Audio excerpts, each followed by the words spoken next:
Hi, welcome back to YVR Traveler. We're in Singapore today, and we're going to take the MTR to the Jewel Changi Airport. First, I'd like to say how nice the Singapore MTR stations are. Coming from Vancouver, I'm used to seeing bums, crackheads, and stinky people. This is so much better.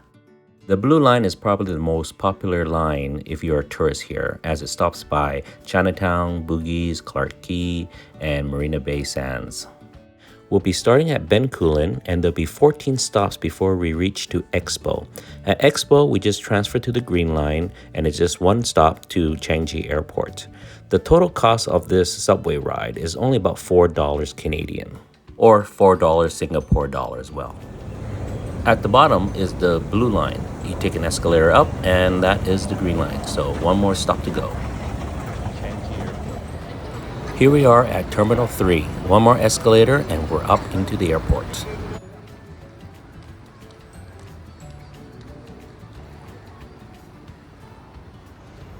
Here are the check-in counters in Terminal 3.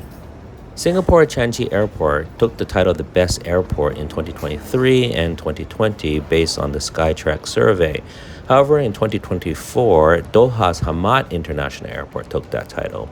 So these battle between the two best airports has been going back and forth for the last several years. I personally have not been to Doha's airport, but if I do in the future, I would really like to make a comparison myself. Okay, about getting to Jules. When you come up the escalator, on your left is the check-in, but on your right, there's a pathway that brings you to the link bridge to Jules. The link bridge have these convenient travelators, or also known as moving walkways, that takes you from Terminal 3 to Jules. It only took us around 3 to 5 minutes to get there. By the way, Jules is open 24 hours a day, but most of the shops and restaurants are only open from 10 a.m. to 10 p.m. So here we are, arriving at the iconic Jules. Well, Jules is basically a gigantic mall that's connected to the airport. So you don't have to be checked in or going through immigration to see the inside. Anyone can come here anytime.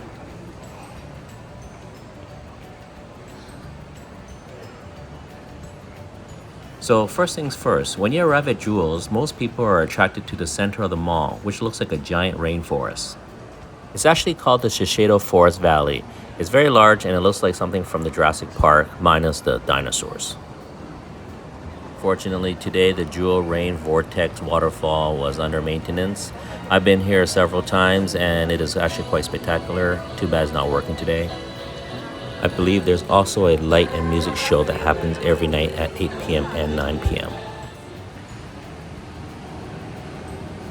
Unfortunately, it looks like it's under maintenance. These guys are working. Oh well. Lucky I got some old footages.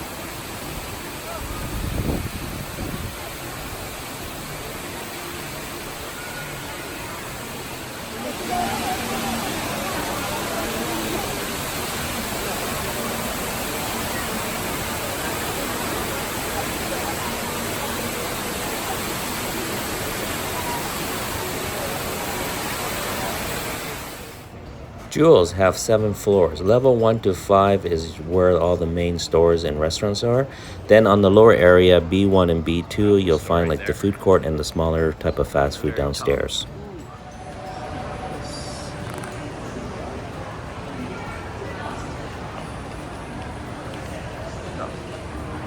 Pokemon stores.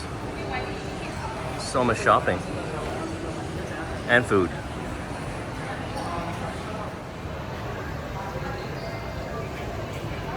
A cafe here. Pokemon.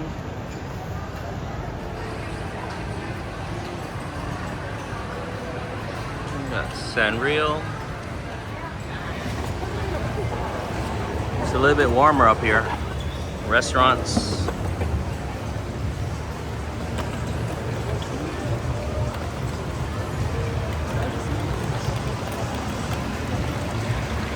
A lot of restaurants.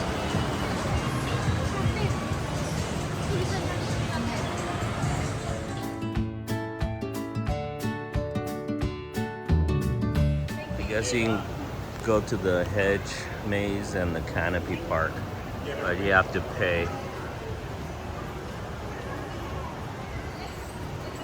Probably not gonna do this.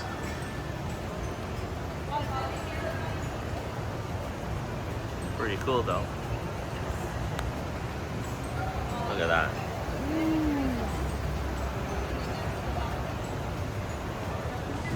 This place is almost as nice as LAX. I'm just kidding. Really spectacular.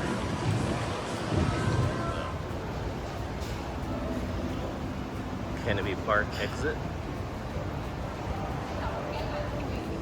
Ding Tai Fung. Brand new restaurant here. Hai Kayu Hakka Cuisine.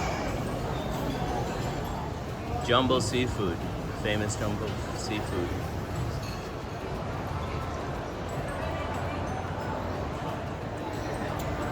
This is the shuttle bus terminal. This is one of the main entrances. And you have Nike over there. Shake Shack. Sumo. It's huge. So this is the main one of the main entrances from outside.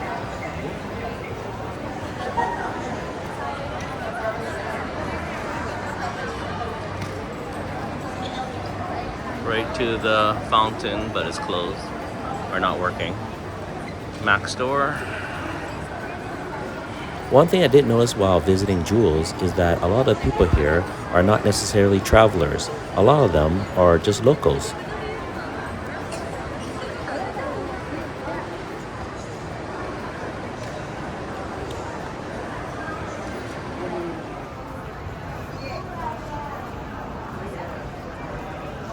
Early check-in. You can check in through these kiosks. Pretty cool.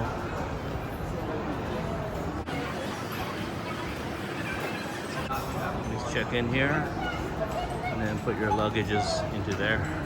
You can check in from 3 to 24 hours before your flight departure time, depending on the airline. Some airlines are 18 hours before, some are 12 hours before. Best to speak to someone there. GST refund, and baggage storage.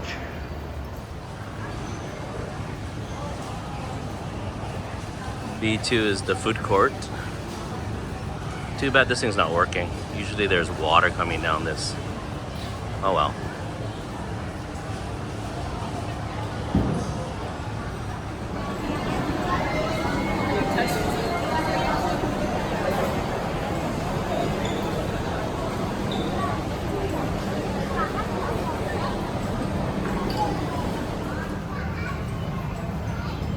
There's even a potato corner here. So it's time for lunch. The trick here is to look for the stall with the longest lineup. Here I decided to go for the prawn laksa. The service was terrible, so that means the food must be good. This is probably one of the best laksa I ever had. Very creamy, good taste, excellent. At the bottom of the food court, there's an area called Food Republic. Has all your local specialties.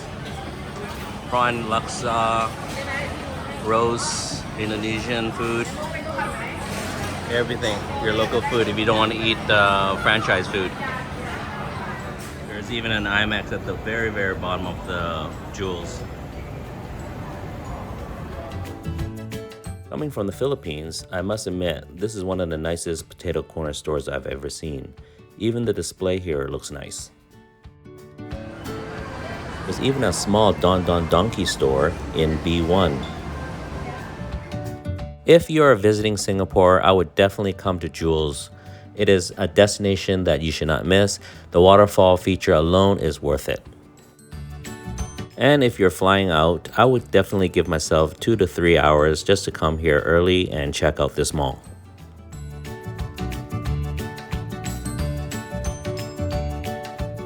I hope you enjoyed this video. Please like and subscribe. See you next time.